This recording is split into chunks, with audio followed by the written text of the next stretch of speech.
So earlier this morning, Devon came up to me, our media director, and said, "What's your title?" I said, "It's on the title slide." She said, "There is no title slide." Yes, there is. So I went up there and I asked Rodney to step away, and I went and I pulled up this slide because this is my title slide.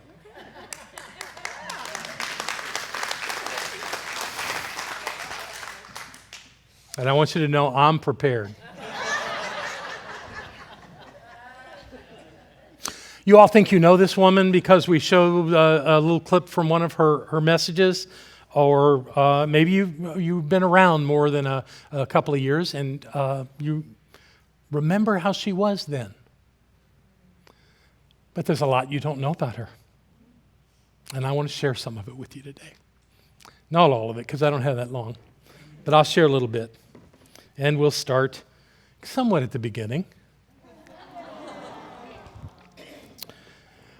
Barbara Ruth Floyd was born August 25th, 1953, to an alcoholic father and a mother that did not have a maternal bone in her body. Nice lady, but she was not maternal. She gave birth to 5 children. One of them did not survive very long, but the other 4 were pretty much left unsupervised for much of their youth. They were locked out of the house and left to take care and fend for themselves, which meant that they often were not well dressed or bathed or quiet. And most of the neighbors didn't like them and made them get out of their yards. It was a hard beginning. I mean, many of you can talk about it. I used to think that I had a hard beginning because I had a really angry mother. And then I heard their story, Barbara's and Margaret's. Oh, I got nothing. So in this growing up thing, Barbara was already finding her way when she found a neighbor. Whew. What was her neighbor? The woman, the Mrs. Lewis. Thank you. I got someone feeding me lines today. Mrs. Lewis was kind of the matriarch of the neighborhood. And she had fruit trees in her yard and a garden. And she invited little Barbara to come into her garden and take whatever food there was. So from being highly deprived in that regard, Barbara now had a source and made it work. And invited Margaret to come with her, and they went and they all had all the food that they needed. Yeah, maybe it went the other way around, but I don't care. And Barbara continued to grow up. She was not popular in school. She wore mostly hand-me-downs. She had rough edges, and she didn't have many friends. But she did have some friends, and as she grew, she left school in the 10th grade and went out to live her life. She moved out of her parents' house because that really didn't work. They had one bathroom in the house, and it was in her parents' bedroom. So if any of the kids needed to use the bathroom in the middle of the night, they had to go through their family's bedroom, and God help them if they woke their dad up. But there was a woman, a young woman that, let's call her a wild woman, named Linda Peck, who became really important in Barbara's life. She taught Barbara several things. One thing she taught her was a high work ethic. At a very young age, Linda became the manager of an apartment building, and Barbara was her maintenance department. She had Barbara scrubbing tile floors and painting and repairing things when she was barely out of her teens. And that was Barbara's life, and that was Barbara. I think this was Barbara's first teacher. This woman became important at another point, but I'll share that here in a minute. So, still at a pretty young age in her 20s, she met a guy named Richard, and Richard was rich compared to what Barbara had ever known, because her father owned a photography business, a camera shop in Miami. And this guy, he had pocket money. He could go out and do things. So Barbara said, "This is the guy for me." And she married him in an ashram. Whoops, I got ahead of myself. Look, I'm bouncing all over the place. Stop it. Don't touch that thing. This was in the ashram, and that's Barbara and Richard getting married. And that was the beginning of their relationship. And the results of that you've already seen was a little one called Matthew. I'll tell you his real name, but never say this in front of him. It's Matthew Sunshine Fogelman. He hates that middle name. And when I talked to him about the possibility of Barbara and I having children, I said I was going to name our son Bubba Moonbeam. He didn't find that funny at all. At the age of 3, Matthew's mother decided she'd had all she could take from being in a relationship with a man who was very charismatic, but also was very angry, and took a lot of that out on her. She ended up running a photo processing business that belonged to Richard's dad, and that she was the one that ran it. You know, Richard went out there and worked some deals to get some business, which worked sometimes and other times it didn't. But she was tired of the rat race, so she took this little one. When a check from the IRS showed up, which was just enough money to get the two of them out of Central Florida, a little town called Wauchula. She drove to Tampa. She got on a plane and ended up in Eugene, Oregon. Eugene, Oregon. Different kind of place. Why? Because Linda Peck was there. That's the only person she knew there. And Linda was there. And Linda by then had 2 children and a boyfriend. And when they got there, Linda immediately convinced Barbara to take all of the rest of her money and buy a vehicle. So Barbara bought a used truck. Probably a very old used truck. And what happened was they gave these 3 kids to somebody safe in Eugene, and off they went to a biker camp somewhere north of Sedona, Arizona, in this truck. Now, Barbara realized this wasn't a good idea when she got there and saw some of these bikers. So she got into the back of the pickup truck and covered herself up and went to sleep. And was awakened when the pickup truck was actually running. It was being driven by Linda's boyfriend, who was under the influence of LSD. And laughing, he ran the truck off a cliff. Barbara was thrown from the truck. The man driving died, and Linda survived miraculously. Now, Barbara fell out of the truck and cracked her skull open, which she never received any treatment for. She can show you where the crack line is on her skull. And all they could do was find a way to get back to Eugene where their children were. As soon as they did, Linda said, "I'm done. I'm out of here." And she went back to Florida, leaving Barbara with no money and no resources of any sort, living in someone's living room, sleeping on their floor with this one on the sofa. Now, what happened when they were left there is the people that she was staying with were part of a spiritual community. And they awakened her on a Sunday morning and said, "You want to go to church with us?" And her question was, "Do they have coffee?" The answer was yes, so Barbara went to church. And she met her first real spiritual teacher. His name was Bill Tolliver. Bill was the most charismatic speaker I've ever heard. He would dazzle you, but he was also a bit of a jerk. He would say to his congregation on Sunday morning, "I have something really important to tell you, but you're probably not going to get it." Which caused everyone to scoot to the front of their seat and go, "No, I'll get it. Tell me." He was brilliant that way, but he was a bit of a cad at the same time. Anyway, he was Barbara's teacher and taught Barbara to live a much more prosperous life, something she had not experienced at that point. Of course, being with a 3-year-old, living in somebody else's place, she had to go out and work. So she did. She worked hard. She mowed lawns. She went and sold her plasma on a regular basis so that she could feed her son. Ended up living in a communal situation, the 2 of them, and surviving in that way.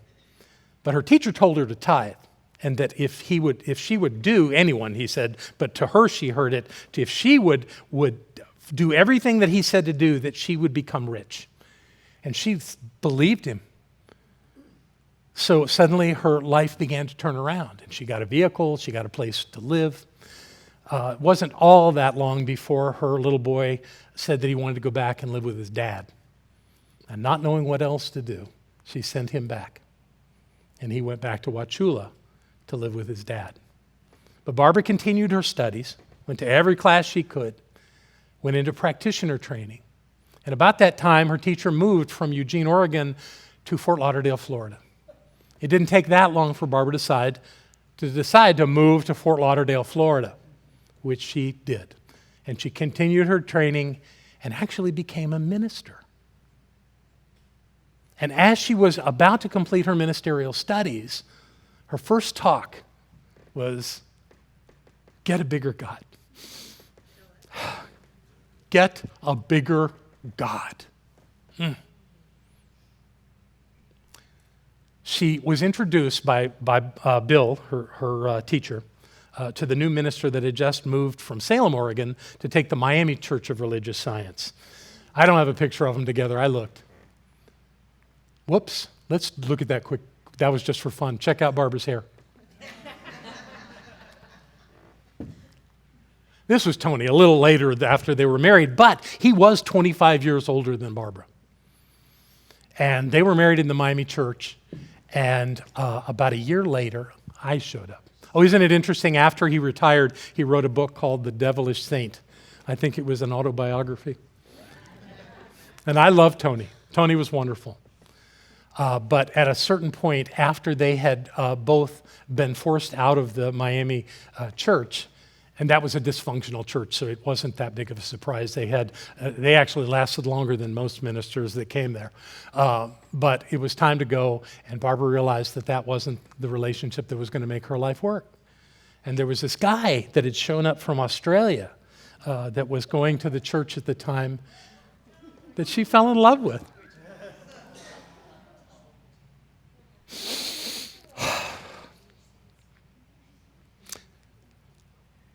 Most real thing I've ever known. And we began this incredible journey together.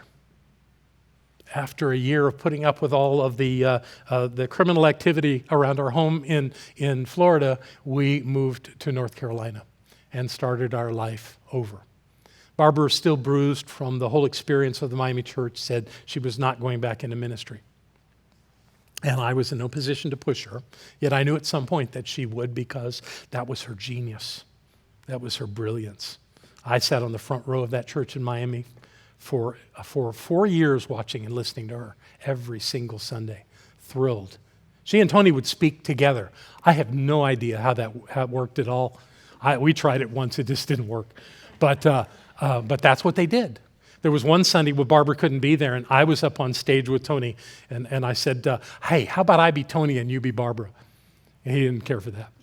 So we continued on with our lives, and we did some amazing stuff. We moved out to here to Fairview on my uncle's farm. Barbara went through some extraordinary exercises to stay out of ministry. She went back to school. She became an honor student. She had a half-acre garden, a ridiculously big garden. Most of the food rotted because we didn't know what to do with it. But it was her passion to be active in life. That was her way of being. And then standing on a bridge across what's called to No Name Key. She looked at me. It was about midnight. We were fishing off the bridge. She said, okay, we can start a center. We'd been going out to Unity and helping the Unity community and working with Chad O'Shea. Barbara did some classes out there, but Chad wasn't much of a religious scientist, was he? So we found our way back, and on January 15th of 1995, we opened our home to what we were calling Center for Creative Living. We started in our home, then we moved into a single-wide mobile home that we built a 30 by 30 building on. And we continued. Oh, I forgot our marriage. I had a picture of our marriage. That's true. And that's Barbara standing with Margaret. And it was an extraordinary day. Mary Tumpkin, if any of you know her, this amazingly powerful teacher of truth that worked with Johnny Coleman. She had a very big church in Miami, Mary did, and she came out and was our celebrant for our wedding in a beautiful park in Miami under a canopy of oak trees. It was a great day, and she was so beautiful. It was just extraordinary. I maybe should follow this a little bit more. Yeah. I always looked up to Barbara.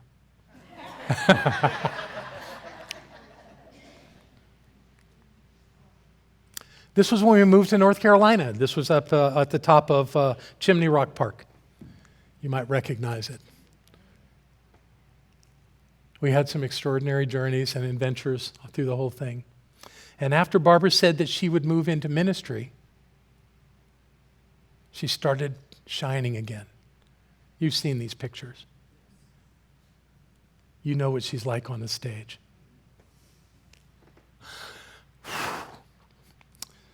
And not only did she, for 20 years, touch the hearts and lives of everyone that came into that little place out in Fairview where we were for 4.5 years, or here for all the years we've been here since 2000.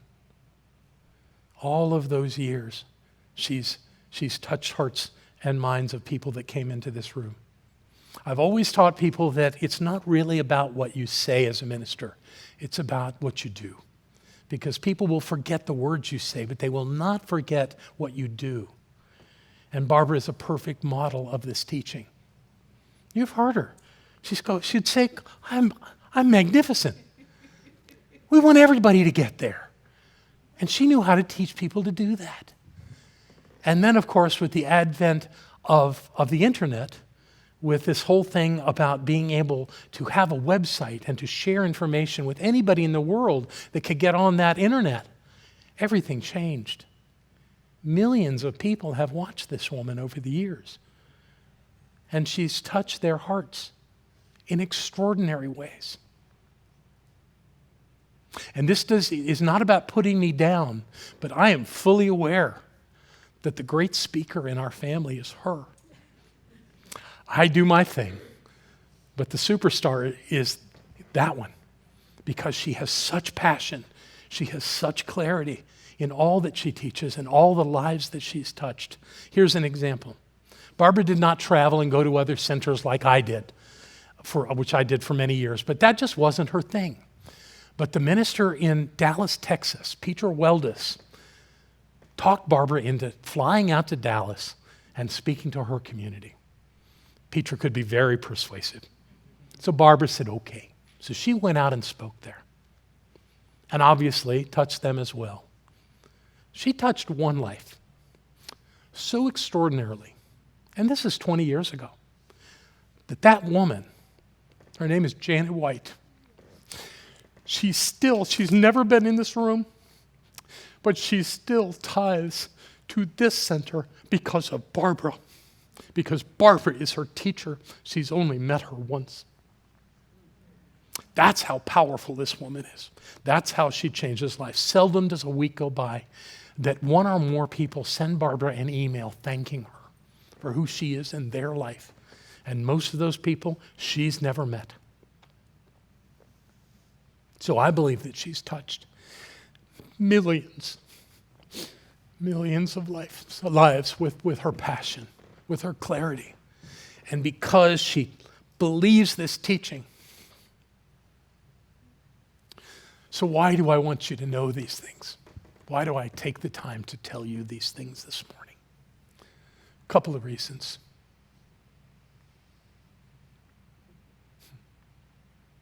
One is because I absolutely do not want you ever to be sympathetic to Barbara. I don't ever want you to look at her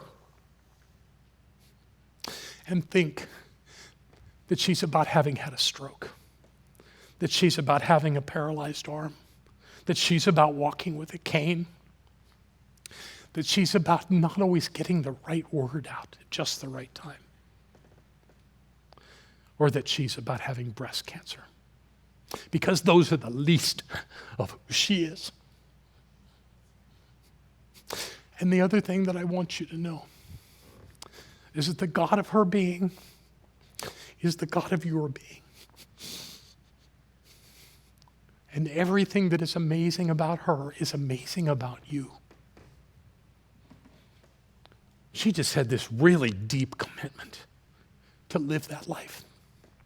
And she has. She has for longer than I've known her. And she's done a brilliant job of it. She's an amazing person. And please know with me that that's still the truth and always will be.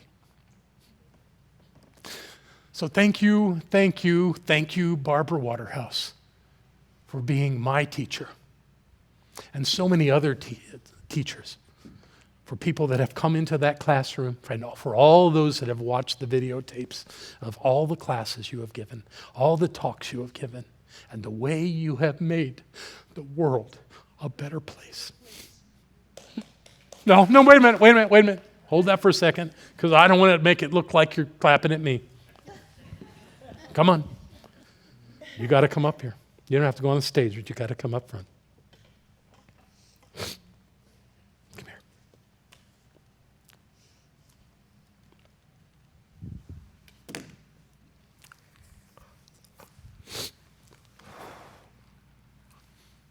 Now.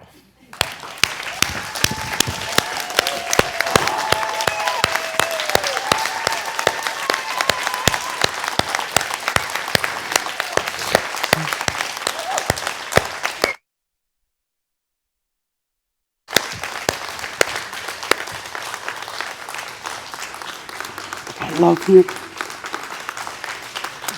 I'm glad. I love you too. Now, isn't you want to do a blessing? Yeah, great, let's do it.